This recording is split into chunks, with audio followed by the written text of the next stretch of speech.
ശമിപ്പിക്കാൻ ആരും ശ്രമിക്കരുത്. Go back. I repeat, ദയവായി പിരിഞ്ഞു പോവുക. വിദ്യാർത്ഥി സമരം സിന്ദാബാദ്. Police go back. Police go back. Police go back. Police go back. Police go back. Police go back. Police go back.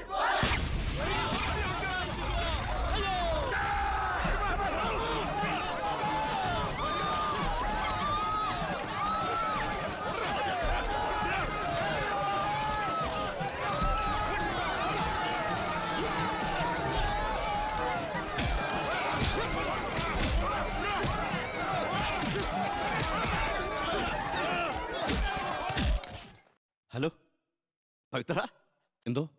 Police പിള്ളേരെ തല്ലിച്ചതക്കിയതിന്റെ ബഹള. പവിത്ര, നിന്റെ താന്ത്രം ശരിക്കും ഏറ്റ് കേട്ടോ. അവിടെ പോലീസും പിള്ളേരും തമ്മിൽ പൊരിഞ്ഞ യുദ്ധം. ഇതോടെ മുഖ്യന്റെ പ്രതിച്ഛായ മാറിക്കിട്ടും. അച്ഛൻ നോക്കിക്കോ, ഇനി വിദ്യാർത്ഥികൾ ഇറങ്ങിയിരിക്കില്ല.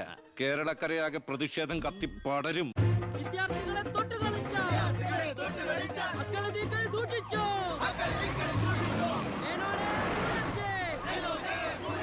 തന്നെ ഞങ്ങൾ എടുത്തോളാം.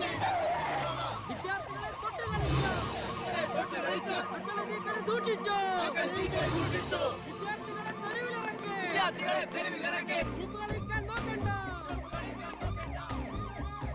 സർ, യൂത്തിൽ ഇങ്ങനെ പ്രതിഷേധയാതെയാണ്. നമുക്ക് റൂട്ടൊന്ന് ഡൈവേർട്ട് ചെയ്താൽ. ഇതിനാ അല്ല, എടോ, മന്ത്രിയെ പ്രൊട്ടക്ട് ചെയ്യാൻ കഴിഞ്ഞില്ലേ പിന്നെ നിങ്ങൾ എന്തിനാ മുന്നിൽ പിന്നിൽ നടക്കണം? അവരെ പിടിച്ച് മാറ്റോ. ഗ്രൂപ്പ് തർക്കം പരിഹരിക്കാൻ കേന്ദ്ര നിരീക്ഷകൻ എത്തിയ ദിവസം കൊള്ളാം. എല്ലാം നേരിട്ടുണ്ട്, മനസ്സിലാക്കട്ടെ. പ്ലീസ് നിർത്തൂ പ്ലീസ്. ദയവേത് നിങ്ങൾ പിരിഞ്ഞു പോകണം, അല്ലെങ്കിൽ മന്ത്രിയെ പോകാൻ അനുവദിക്കും. രാജിവെച്ചു പുറത്തു പോകും. വണ്ടി ഇടറോ. വണ്ടി ഇവിടെ വരട്ടെ. ആ കടന്നു വരുന്ന ആളത്ര ശരിയല്ല.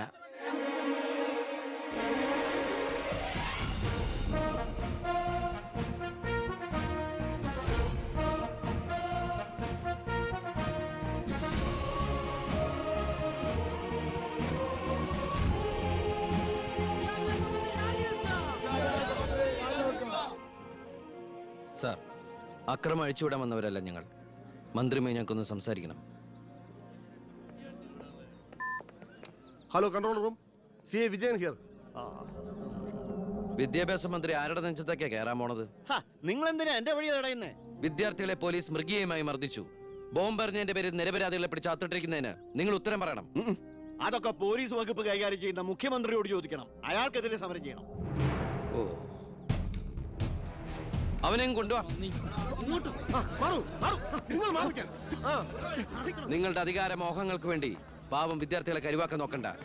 ബഹുമാനപ്പെട്ട വിദ്യാഭ്യാസ മന്ത്രി ഉദ്ദേശിച്ച പോലെ ഇതിന്റെ പേരിൽ ഒരു വിദ്യാർത്ഥി സംഘടനയും സമരം ചെയ്യില്ല, അക്രമങ്ങൾ അഴിച്ചുവിടില്ല. അവരെല്ലാം തിരിച്ചറിഞ്ഞു കഴിഞ്ഞു. ഇവനാണ് പോലീസിന് നേരെ ബോംബെറിഞ്ഞവൻ, 3rd റേറ്റ് ഗുണ്ട വിക്ടർ സാമുവൽ. മന്ത്രി പറയണം ഇവൻ ഏത് കോളേജിലാണ് പഠിക്കുന്നതെന്ന്. ചക്കിന് വെച്ചത് കൊക്കിന് കൊണ്ടു. സമാധാനപരമായി സമരം നടത്തിയവരുടെ ഇടയിൽ നുഴഞ്ഞു കയറി ബോംബെറിഞ്ഞ എന്തിനാണെന്ന് ഇവൻ പറയും.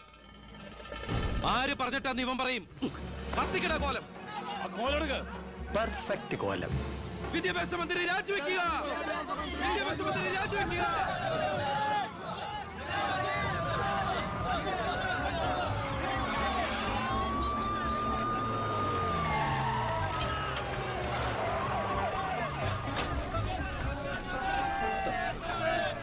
എത്ര നേരം ഈ നടുറോട്ടിൽ കിടക്കുന്നത്? അടിച്ചു മാറ്റോ എല്ലാത്തിനും.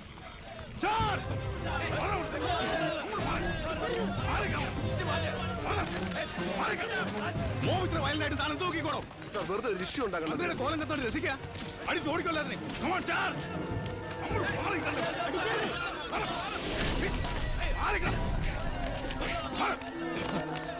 നമുക്ക് നിൽക്കാതെ ഓടി രക്ഷപ്പെടാൻ നോക്കണോ? വേഗം ഓടിപ്പോടോ.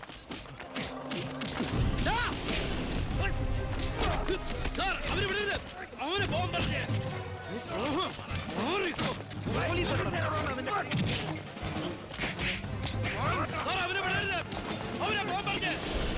ആ പയ്യൻ കൊള്ളാവല്ലോ. അവനെ നാളെ നമ്മുടെ ഇടയിൽ കണ്ടേക്കാം. നല്ല ഉശിര് അല്ലേ? അത് പിന്നെ കാണാതിരിക്കോ? താൻ അറിയോ അയാളെ? അറിയും. ഞങ്ങൾ തമ്മിലൊരു ചെറിയ ബന്ധമുണ്ട്. എന്തു ബന്ധം? എന്റെ ഒരേ ഒരു മോന. ആറ്റുനോറ്റുണ്ടായ ഒരേ ഒരു ഉണ്ണി. അവന്റെ ചോറ് ഇവിടെയും കൂറ് അവിടെയുമാണ്. അവൻ നിൽക്കുന്നത് മുഖ്യന്റെ ചേരിയില്ല, താമസിക്കുന്ന മേനോൻ സാറിന്റെ വീട്ടിലും. ഇവരുടെ വീടാണ് ഒരു വീട്, കുടുംബം ഒരു കോവിൽ.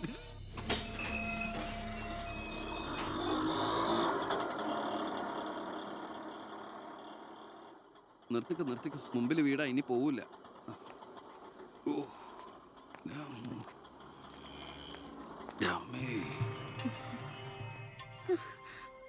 അയ്യോ, ഇതെന്ത് പറ്റിയടാ? അഴിമതി വീരനും കുടില ബുദ്ധിശാലിയുമായ ഒരു മൂരാച്ചി മന്ത്രിക്കെതിരെ ശബ്ദമുയർത്തിയതിനും അങ്ങേരുടെ കോലം കത്തിച്ചതിനും പോലീസ് തന്ന സമ്മാനാണിത്. ഏത് മന്ത്രി? നമ്മുടെ വിദ്യാഭ്യാസ മന്ത്രി ഇല്ലേ അമ്മ? അത് നിന്റെ അച്ഛനല്ലേ? ഞാനത് നിഷേധിക്കുന്നില്ല. കാശ് കൊടുത്ത് ഇടിപ്പിച്ച പോലെ പോയി. എന്നാ ഐഡിയത്? അയ്യോ ഏട്ടാ, ഇത് എന്ത് പറ്റി? ഒന്നുമില്ല മോളെ, അയ്യോ, നന്നായിട്ട് കിട്ടിയ ലക്ഷണം ഉണ്ടല്ലോ. വിഷമിക്കണ്ട. ലാത്തിയുടെ ചൂടറിഞ്ഞ തുണക്കുട്ടന്മാർ രാഷ്ട്രീയത്തിലേറെ ശോഭിക്കും. എതിരാളികളെ ലാത്തി കൊണ്ട് അടിച്ചൊതുക്കിയും ചിലർ രാഷ്ട്രീയത്തിൽ വല്ലാതെ ശോഭിക്കുന്നുണ്ട്. പക്ഷെ അതൊന്നും അത്ര ശാശ്വതമല്ല. Every dog has a day. ഞാൻ മകനെയാണ് ഉദ്ദേശിച്ചത്. നീ ഇരിക്കെ, ഞാൻ വിളമ്പാ. ഓ, എനിക്ക് വേണ്ടമ്മ. ഇത് VIP-കളുടെ ടേബിൾ അല്ലേ? ഇവിടെ ഇരുന്ന് കഴിച്ചാൽ അങ്ങോട്ട് ഇറങ്ങില്ല. എനിക്കുള്ള വിധം ഞാൻ അടുക്കള പോയി കഴിച്ചോളാം. ജീവിതകാലം മുഴുവൻ നിനക്ക് അടുക്കളയിൽ കിടന്ന് ഇറങ്ങാനാ യോഗം. ഓ, എനിക്കത് മതി. എന്തായാലും ഞാൻ നിങ്ങളുടെ ഗ്രൂപ്പ് ഓഫീസിന്റെ തിന്നാലല്ലോ വന്ന് നിറങ്ങണത്. എന്നെയും എന്റെ ഗ്രൂപ്പിനെയും പരസ്യമായിട്ട് അവമാനിക്കുന്നവനെന്തിനാ ഞാൻ കഷ്ടപ്പെട്ടുണ്ടാക്കണ എന്റെ വീതം കഴിക്കാൻ ഇങ്ങോട്ട് കെട്ടിയെടുക്കണത്? മക്കള് കഴിക്കുന്നതിന്റെ കണക്ക് പറയാ. ഞാൻ പറയൂടി, രാവിലെ ഇറങ്ങുമല്ലോ കഞ്ഞിമുക്കിയ ഡ്രസ് ഇട്ടുണ്ട്, അതിനും വേണം എന്റെ ചക്രം. അതെ, എല്ലാം സർക്കാരിനെ വെട്ടിച്ചുണ്ടാക്കുന്നല്ലേ? സർക്കാരിന്റെ കാശ് എന്ന് പറയുന്നത് ജനങ്ങളുടെ കാശാ. അതിൽ എനിക്കും അവകാശമുണ്ട്. നീ അടുക്കളയിലേക്ക് പോയി ഭക്ഷണം കഴിക്കും. ഉപദേശിക്കുകയാണെന്ന് കരുതരുത്. ജീവിതത്തിന് ഒരു ലക്ഷ്യമൊക്കെ ഉണ്ടാവും. എന്നിട്ട് ആ ലക്ഷ്യത്തിന് വേണ്ടി പരിശ്രമിക്കണം. നല്ല ഉപദേശം. ഇരിക്കുന്ന ആളോട് ചെന്ന് പറയും. പോത്തിനോടാണോ വേദം ഓതുന്നത്? ഞാൻ ഇത് ഉദ്ദേശിച്ചത് മകനെയാ. അച്ഛനെ ഉദ്ദേശിച്ചാലും വലിയ കുഴപ്പമൊന്നുമില്ല. നിങ്ങളൊന്നും മിണ്ടാതിരിക്കെ. അച്ഛൻ അവന് വഴക്ക് പറയുന്നതിൽ എന്താ തെറ്റ്? അവന് ഞങ്ങളുടെ കൂടെ നിന്നൂടെ? എവിടെ നിൽക്കാനാ? എനിക്കെതിരെ ആഞ്ഞടിക്കാനാ മുഖ്യനവനെ കരുവാക്കിയിരിക്കുക. ഞാൻ നിഷേധിക്കുന്നു. ഇവൻ എന്റെ മോൻ തന്നെയാണോ അതാ മുഖ്യറ്റം? ആ ചോദ്യം ലക്ഷ്മി തീറ്റ കഴിഞ്ഞ് ഇറങ്ങി പോടുന്ന.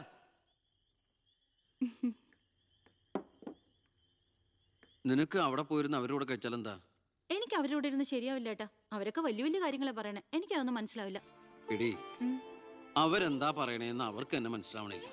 അതാ നിനക്ക് മനസ്സിലാവാത്തത്. അതെന്താ നീ മനസ്സിലാക്കാത്തേ? ചുമ്മാ ഇരിയേട്ടാ. നിന്റെ ഈ വൃത്തിയുടെ സ്വഭാവം കാരണം ഞങ്ങളുടെയൊക്കെ കുട്ടികളെ ഊട്ടി നിർത്തി പഠിപ്പിക്കുന്നത്, നിന്നെ മാതൃകയാക്കി നശിക്കാതിരിക്കാൻ. അതേതായാലും നന്നായി. അവരെന്നെ കണ്ട് പഠിക്കുന്നതിനേക്കാൾ കുഴപ്പാ അവരവരുടെ അച്ഛനെയും അപ്പൂപ്പനെയും കണ്ട് പഠിക്കുന്നത്. ഓ, ഈനാമ്പച്ചിക്ക് മരപ്പെട്ടി കൂട്ട്. ഏയ്, എന്റെ മൂത്തളീനെ മരപ്പെട്ടി വിളിച്ചാണ്ടല്ലോ. ഓ, തുടങ്ങിയ പിന്നെ തമ്മി കണ്ട കീരിയും പാമ്പോ. നിനക്കിത് എന്തിന്റെ കേടാടാ? എപ്പോ നോക്കിയാലും കൂടപ്പറപ്പളുമായിട്ട്. അത് പോട്ടെ, അച്ഛനെതിരെ നീ. അമ്മേ, ഞാൻ അച്ഛനെതിരല്ല. അച്ഛന്റെ നയങ്ങളോടാണ് എതിർപ്പ്. അച്ഛന്റെ രാഷ്ട്രീയ നേട്ടങ്ങൾക്ക് വേണ്ടി അച്ഛൻ കാട്ടിക്കൂട്ടുന്ന നെറുകേടുകൾക്കെതിരെ ഞാൻ അറിയാതെ ചോദിച്ചു പോവുകയാണ്. ചോദിച്ചു പോണ്ട, അവിടെ ഇരുന്ന് കഴിക്കേ. പറഞ്ഞ പോലെ കഴിച്ചിട്ട് പോവാം. എടാ, നിന്റെ അച്ഛൻ എത്ര നെറുകേട് കാണിച്ചാലും അങ്ങേര് കഷ്ടപ്പെട്ടുണ്ടാക്കണതല്ലേ നീ ഇപ്പൊ കഴിക്കണത്? അത് മാത്രം പറയരുത് അമ്മേ. അമ്മേ, ഞാൻ കഴിക്കണത് അമ്മയ്ക്കുള്ള കഞ്ഞിയുടെ ഒരു വിഹിതമാണ്. എനിക്കൊരു നല്ല കാലം വരുമ്പോ ഞാൻ ഈ കഞ്ഞി മുഴുവൻ അമ്മയ്ക്ക് ചോറായിട്ട് തിരിച്ചു തരും. അതുവരെ എന്റെ വയറിനൊരു ലോൺ. എനിക്കും എന്റെ ജീവൻ നിലനിർത്തണ്ടേ അമ്മേ?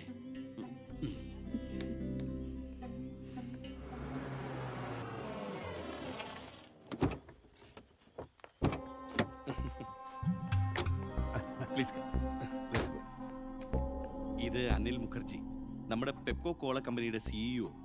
ഈവനിങ് ഫ്ലൈറ്റ് ഡൽഹിയിൽ നിന്ന് വന്നതേ ഉള്ളൂ. അത് ശരി. This is my co brother collector Gopinath. Hello, how are you? Fine. ഞാൻ പറഞ്ഞിരുന്നില്ല അച്ഛാ, ഇവരൊരു പുതിയ പ്ലാന്റ് കൂടി ഓപ്പൺ ചെയ്യുന്ന വിവരം. അയ്യോ, അത് ഉടനെ വേണോടാ. ഇപ്പൊ തന്നെ കോട്ടപ്പുറത്ത് കുടിവെള്ളമില്ലെന്നും പറഞ്ഞ് ജനങ്ങൾ മുറവിളി കൂട്ടുക. ഇനിയിപ്പോ 50 കിലോമീറ്റർ ചുറ്റളവിൽ ഭൂഗർഭജലം വലിച്ചെടുക്കുന്ന പുതിയ പ്ലാന്റ് കൂടി തുറന്നാൽ ജനവിളകും. ഹേ, അതൊക്കെ ആരറിയാൻ പോകുന്ന വെച്ചാ? കുടിവെള്ള ക്ഷാമത്തിന് സർക്കാർ ചെലവില് നമ്മൾ ടാങ്കറിൽ വെള്ളം അടിക്കും. എന്നാലും അല്ല അച്ഛാ, പെർമിഷൻ കൊടുക്കാന്ന് പറഞ്ഞൊരു 2 കോടി രൂപ ഞാൻ ഇവരുടെ കയ്യിൽ നിന്ന് വാങ്ങിയിരുന്നു. ചെറാക്കുളം ഫൈനാൻസേഴ്സിന്റെ കാസർഗോഡ് ശാഖ തുടങ്ങിയത് ആ പണം കൊണ്ട്. അച്ഛന് താല്പര്യമില്ലെങ്കിൽ ഞാൻ ആ പണം പിൻവലിച്ച് തിരിച്ചു കൊടുത്തേക്കാം. അത് വേണ്ട. പിന്നെ ആ വ്യവസായ മന്ത്രി ദിവാകരന് ഒരു തുക കൊടുക്കേണ്ടി വരുമെന്ന് പറഞ്ഞേക്ക്. കൺഫേം. Thank you. എല്ലാം കേട്ടു, ഒന്നും നടക്കില്ല. Good night. അല്ല, അതെ, നാളെ ഒരു വഴിതടൽ സമരമുണ്ട് KK റോഡില്. ബഹുമാനപ്പെട്ട മന്ത്രി അച്ഛൻ അതുവഴിയൊന്നും വന്നേക്കരുത്. പിന്നെ മന്ത്രിയുടെ കാറ് മകൻ തടഞ്ഞു എന്നും പറഞ്ഞ് രാത്രി ഉണ്ണാൻ വന്നിരിക്കുമ്പോ എന്റെ കഞ്ഞിൽ പാച്ചിടാൻ വന്നിട്ടുണ്ടല്ലോ. കഞ്ഞി കുടിച്ചിട്ടേ പോകുള്ളൂ. കേന്ദ്ര സർക്കാരിനെ എതിർക്കാൻ വേണ്ടി മാത്രം പെട്രോൾ വില വർധനയ്ക്കെതിരെ സമരം ചെയ്യുന്ന മറ്റ് സംഘടനകളും ഒന്ന് ഓർക്കണം. അവരുടെ സർക്കാർ ഭരിച്ചിരുന്നപ്പോഴും ഇവിടെ അടിക്കടി വില വർദ്ധിപ്പിച്ചിട്ടുണ്ടെന്ന് എന്ന് കരുതി കേന്ദ്ര സർക്കാരിനെ ന്യായീകരിക്കുകയല്ല ഞാൻ. നമുക്കെല്ലാവർക്കും അറിയാം, പെട്രോളിന് വില കൂടുമ്പോൾ ഇവിടെ ഉപ്പ് തൊട്ട് കർപ്പൂരം വരെയുള്ള സാധനങ്ങൾക്ക് അമിതമായ വില കൂടുമെന്ന്. ഓട്ടോ ചാർജ് വർധന, ബസ് ചാർജ് വർധന, ഇതൊന്നും ഇവിടുത്തെ സാധാരണ ജനങ്ങൾക്ക് താങ്ങാൻ കഴിയില്ല. എന്നും സാധാരണക്കാർക്ക് വേണ്ടി നിലകൊള്ളുന്നവരാണ് നമ്മൾ. ഭരണകക്ഷിയായാലും നമ്മൾ ഇത് ഇപ്പോഴൊന്നും തീരുന്ന ലക്ഷണമില്ല. ഇപ്പൊ തന്നെ ലേറ്റാ. ഇന്ന് പരീക്ഷാ ദിവസമായിട്ട് ടീച്ചറെ ഒന്ന് പറഞ്ഞു നോക്കിയാലോ? ഞാൻ പറയാം. 947 നമ്മുടെ മഹാത്മജി നമുക്ക് വാങ്ങി തന്ന സ്വാതന്ത്ര്യം നീണ്ട സമരങ്ങളിലൂടെയാണ്. ദയവേത് നിങ്ങൾ വാഹനങ്ങൾ കടത്തിവിടണം. ഇതൊരു പബ്ലിക് റോഡല്ലേ? ഇതൊരു പബ്ലിക് മാറ്ററാ. പബ്ലിക്കും കൂടി സഹകരിക്കേണ്ട വിഷയം. പബ്ലിക്കിനെ ബുദ്ധിമുട്ടിച്ചിട്ടാവരുത് വഴിയോര പ്രസംഗം. ഇങ്ങനെ നടുറോഡിൽ വെച്ചിട്ടാണോ പബ്ലിക് മീറ്റിംഗ് നടത്തുക? പബ്ലിക്കിന് വേണ്ടിയിട്ടാണ് മാഡം പബ്ലിക്കായ കാര്യങ്ങൾ പബ്ലിക്കായി പറയുന്നത്. ഇത് പബ്ലിക്കിന്റെ മുന്നിൽ വെച്ച് പബ്ലിസിറ്റിക്ക് വേണ്ടി ഉണ്ടാക്കുന്ന പബ്ലിക് ന്യൂസൻസ് ആണെന്ന് പബ്ലിക്കിന് മൊത്തം അറിയാം. ഏതാ ഈ പബ്ലിക്? ചുമ്മാ ഒരു കാര്യമില്ലാതെ ഒരു ഉടക്ക്. ഒരു കാര്യമില്ലാണ്ട് ഉടക്കാൻ പെങ്ങളെന്താ പ്രതിപക്ഷ നേതാവിന്റെ മോളാണോ? എന്താ പെങ്ങളുടെ പ്രശ്നം? നിങ്ങൾക്ക് ഇതുപോലെ ഓഡിറ്റോറിയത്തിൽ വെച്ച് നടത്തിയാൽ എന്താ? എഴുതി വെച്ചിരിക്കണ കണ്ടില്ലേ? വഴിതടയൽ സമരം ഒന്ന്. വഴിതടയൽ സമരം എങ്ങനെ ഓഡിറ്റോറിയത്തിൽ വെച്ച് നടത്തണത്? എന്റെ കുട്ടികൾക്ക് ഇത് പരീക്ഷയാണ്. എന്നിട്ട് കുട്ടികളെ ബസ്സില് ഓ എന്റെ ഈശ്വര, ഒരു വണ്ടി നിറയെ കുട്ടികളോ? അല്ല, അപ്പൊ കുട്ടികളുടെ അച്ഛൻ എന്താ പണി? ഇതൊക്കെ തന്നെയായിരിക്കും. അല്ലാതെന്താ? ചുമ്മാരിടാ. നാം ഒന്ന് നമുക്കൊന്നെന്ന് ഗവൺമെന്റ് പരസ്യം ചെയ്യുന്ന ഈ കേരള സംസ്ഥാനത്ത് ഒരു വണ്ടി നിറയെ കുട്ടികളുമായി വന്നിരിക്കുന്ന ഒരമ്മ, നമുക്കിത് വാർത്തയാക്കണം. അതെന്റെ സ്കൂളിലെ കുട്ടികളാ. അയ്യോ, അത് ഞാൻ അറിഞ്ഞില്ലാട്ടാ. കൊച്ചുകുട്ടികളുടെ ഭാവി തകർത്തിട്ടാവരുത് നാട് നന്നാക്കല്. പെങ്ങൾ ഇപ്പൊ പറഞ്ഞത് ന്യായം. ഇന്നത്തെ കുട്ടികളാണ് നാളത്തെ പൗരന്മാർ. അവരാണ് ഇന്ത്യയെ നയിക്കേണ്ടവർ. ആ പൗരന്മാർക്ക് വേണ്ടി ആ വണ്ടി ഒന്നായിട്ട് കടത്തി വിടറാ. പെങ്ങളോട് പൊക്കോളൂ. അപ്പോൾ ഞാൻ പറഞ്ഞു നിർത്തിയ ഇതുപോലുള്ള സമരങ്ങൾക്ക് ജനപിന്തുണയുണ്ടാവണം. ഒറ്റക്കെട്ടായിട്ട് നിന്ന് പോരാടണം. പ്രിയപ്പെട്ട നാട്ടുകാരെ, ഞാൻ പറയുകയാണ്, ഞാൻ ചോദിച്ചു പോവുകയാണ്. പ്രിയപ്പെട്ട നാട്ടുകാരെ, ഞാൻ പറയുകയാണ്, ശ്രീമതി ഇന്ദിരാഗാന്ധി ഇവിടത്തെ പ്രധാനമന്ത്രിയായിരുന്നപ്പോൾ ഇവിടെ എന്തിന്റെ കുറവുണ്ടായിരുന്നു? ഞാൻ ചോദിക്കുകയാണ്. എന്താടി? അയ്യോ, ഇത് പിടിച്ച്. അതെ, നിങ്ങളെല്ലാരും ഇവിടെ ഇരി, ഞാനിപ്പോ വരാം. പിന്നെ കയറിക്കോ.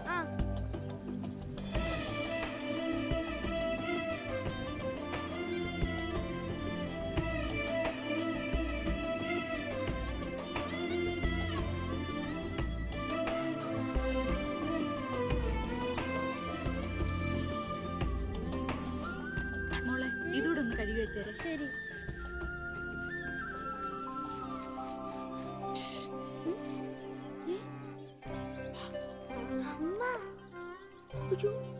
ഇനി മോള് പോയി പഠിച്ചോളൂ, അമ്മ കഴിക്കോളാം. ശരി. എന്താ? ഇതേ ആരും കാണാതെ വേണം വായിക്കാൻ. ആളാകെ 1.5 ചാണയുള്ളൂ. ഇപ്പോഴേ വളഞ്ഞ കാന്താരിയ. അതുകൊണ്ടല്ലേ അവൻ കൊടുത്ത കത്ത് മേടിച്ച്. ദേവകമേ, കുട്ടികളായതുകൊണ്ട് ഞാൻ ക്ഷമിച്ചു. ഇനി വളരുമ്പോഴും അവർ ബന്ധം തുറന്നാ കുഴപ്പാ. നമ്മളായിട്ട് അതിന് സാഹചര്യം ഉണ്ടാക്കണ്ട. അതുകൊണ്ട് ദേവകമ്മ കൊടുത്ത് പൊക്കോളൂ. ലക്ഷ്മി ഒന്നും പറയണ്ട.